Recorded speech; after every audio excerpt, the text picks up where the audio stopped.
50 jours de feu de la Pâque à la Pentecôte 2026. Jour 35, samedi 9 mai 2026. Parole de Dieu. Évangile de Jean, chapitre 18, versets 17, puis 25 à 27. Cette jeune servante dit alors à Pierre, « N'es-tu pas, toi aussi, l'un des disciples de cet homme ?»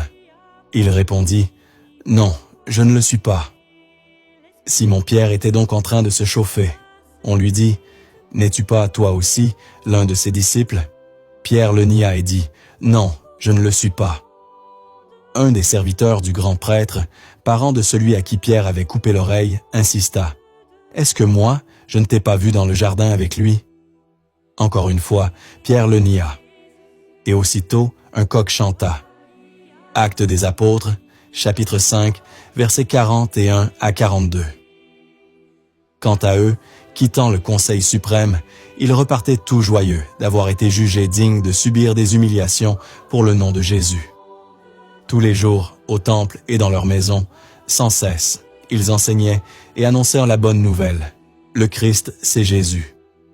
Actes des Apôtres, chapitre 16, versets 5 à 10. Les églises s'affermissaient dans la foi, et le nombre de leurs membres augmentait chaque jour. Paul et ses compagnons traversèrent la Phrygie et le pays des Galates, car le Saint-Esprit les avait empêchés de dire la parole dans la province d'Asie. Arrivés en Mysie, ils essayèrent d'atteindre la Bithynie, mais l'Esprit de Jésus s'y opposa. Ils longèrent alors la Mysie et descendirent jusqu'à Troas. Pendant la nuit, Paul eut une vision. Un Macédonien lui apparut, debout, qui lui faisait cette demande. « Passe en Macédoine et viens à notre secours. » À la suite de cette vision de Paul, nous avons aussitôt cherché à partir pour la Macédoine, car nous en avons déduit que Dieu nous appelait à y porter la bonne nouvelle. Méditation. Après la Pentecôte, les disciples du Christ ont été remplis d'Esprit Saint et revêtus de la puissance du Saint-Esprit. Maintenant, avec le Saint-Esprit demeurant en eux et sur eux. Premièrement, ils portèrent beaucoup de fruits, selon l'Évangile de Jean, chapitre 15, verset 8. Deuxièmement, ils guérissaient les malades. Troisièmement, ils faisaient marcher les paralytiques. Quatrièmement, ils chassaient les démons. Cinquièmement, ils faisaient des miracles extraordinaires. Sixièmement, ils ressuscitèrent les morts. Septièmement, ils parlaient avec autorité. Et huitièmement, ils affrontèrent la persécution sans crainte. C'est le Saint-Esprit qui a rempli et revêtu Pierre, le transformant d'une personne qui avait peur de s'affirmer comme disciple de Jésus devant une jeune servante, en une personne qui n'avait pas peur de témoigner de Jésus devant le Conseil suprême et qui repartait tout joyeux d'avoir été jugé digne de subir des humiliations pour le nom de Jésus. Il est écrit dans les Actes des Apôtres, chapitre 5, verset 42. Ils enseignaient et annoncèrent la bonne nouvelle. Le Christ, c'est Jésus. Oui, c'est encore dans la puissance du Saint-Esprit que cette bonne nouvelle a été annoncée avec des signes, des prodiges, de grands miracles, des miracles extraordinaires, des résurrections, avec beaucoup de conversions. Il est écrit dans les Actes des Apôtres, chapitre 16, verset 5. Les églises s'affermissaient dans la foi, et le nombre de leurs membres augmentait chaque jour. C'est le Saint-Esprit qui a envoyé Paul et Barnabé en mission, les a guidés et orientés dans leur mission. Pendant la nuit, Paul eut une vision.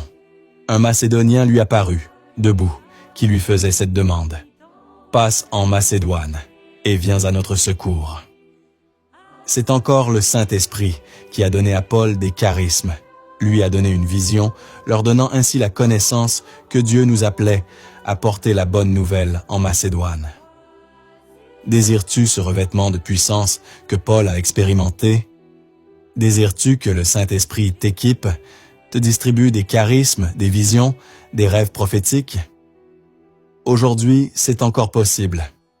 Il suffit de demander de tout cœur à Jésus de venir te remplir de son esprit, de venir te revêtir de la puissance du Saint-Esprit, et ainsi de te donner la force d'accomplir signes et prodiges pour témoigner et glorifier le nom de Jésus. Il suffit de demander au Saint-Esprit de t'équiper, de te distribuer des charismes, des visions, des rêves prophétiques. Déclaration prophétique. Ce jour, je loue, j'honore, j'adore, je désire et j'aime de tout mon cœur le Saint-Esprit, Esprit de feu, Jésus mon Seigneur et mon Sauveur, Dieu le Père des miséricordes, de qui toute paternité au ciel et sur la terre tient son nom. Viens Saint-Esprit, viens Saint-Esprit. Saint-Esprit, je m'attends à toi tout au long de cette journée et toute ma vie. Je déclare que tu es déjà présent ici et je te dis, bienvenue Saint-Esprit. Je te fais confiance, Saint-Esprit. Je t'aime, Saint-Esprit. J'ai besoin de toi, Saint-Esprit. Aide-moi, Saint-Esprit, tout au long de cette journée et tout au long de ma vie.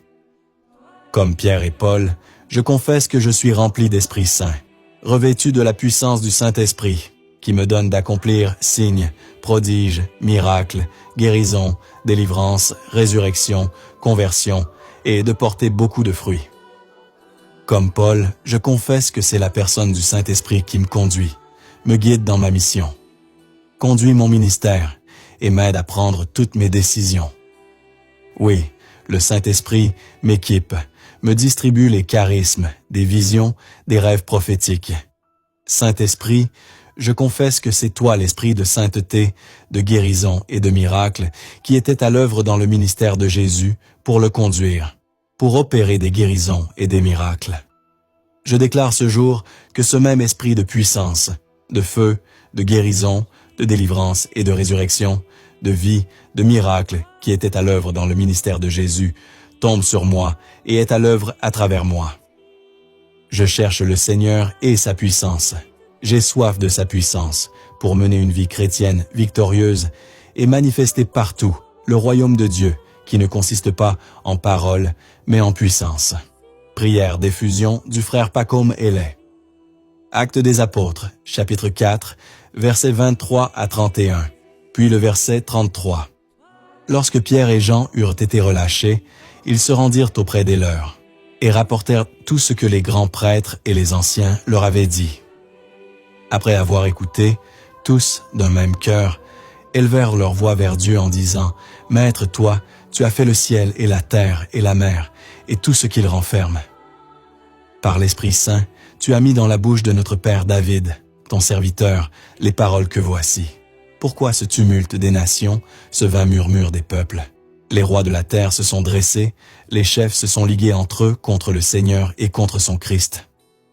Et c'est vrai, dans cette ville, Hérode et Ponce Pilate, avec les nations et le peuple d'Israël, se sont ligués contre Jésus, ton saint, ton serviteur, le Christ à qui tu as donné l'onction. Ils ont fait tout ce que tu avais décidé d'avance, dans ta puissance et selon ton dessein. Et maintenant, Seigneur, sois attentif à leurs menaces. Donne à ceux qui te servent de dire ta parole avec une totale assurance. Étends donc ta main pour que se produisent des guérisons, signes et prodiges par le nom de Jésus, ton saint, ton serviteur. Quand ils eurent fini de prier, le lieu où ils étaient réunis se mit à trembler. Ils furent tous remplis du Saint-Esprit et ils disaient la parole de Dieu avec assurance. C'est avec une grande puissance que les apôtres rendaient témoignage de la résurrection du Seigneur Jésus, et une grâce abondante reposait sur eux tous. Seigneur Jésus, je te bénis et te rends grâce pour le don de ton esprit au baptême, à la confirmation et renouvelé à l'effusion. Merci de m'avoir fait exercer souvent ces charismes au sein de ton peuple. Je sais, Seigneur, que je n'ai pas toujours été fidèle à tes inspirations et à tes motions pour faire ta volonté en toutes choses. Je te demande pardon pour ces occasions manquées. À présent, je me tiens au pied de ta croix et contemple ton côté ouvert d'où jaillissent l'eau et le sang, signe de l'Esprit. Que ton sang me lave de toute iniquité, que ton eau me purifie, et ton esprit me remplisse et renouvelle en moi ses dons et ses charismes. À cette occasion, Seigneur, revêts-moi de ton humilité. Pour que je puisse porter ta puissance, donne-moi ta constance pour que je puisse proclamer à temps et à contre-temps ta vie, ta mort et ta résurrection. Esprit de sagesse, viens en moi et inspire-moi. Esprit de douceur, garde-moi. Esprit d'obéissance et d'humilité, conduis-moi à ne vivre que de toi et à répandre partout la culture de la Pentecôte. Amen.